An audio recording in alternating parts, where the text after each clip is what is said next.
I was expecting this result because people of Puthupally was waiting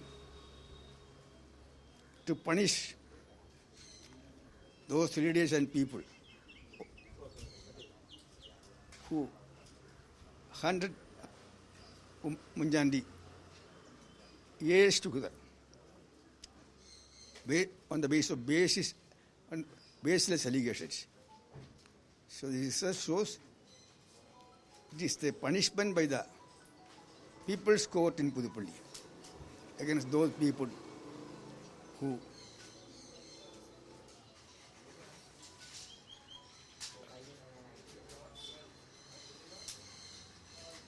years together who hunted Munjandi and his family.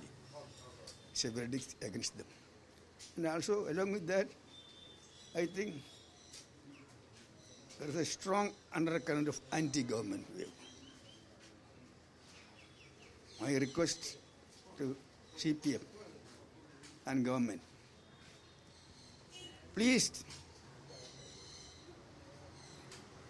in their reaction today, please tell the people of Kerala that we are sorry about what we have done against Munjandi's family.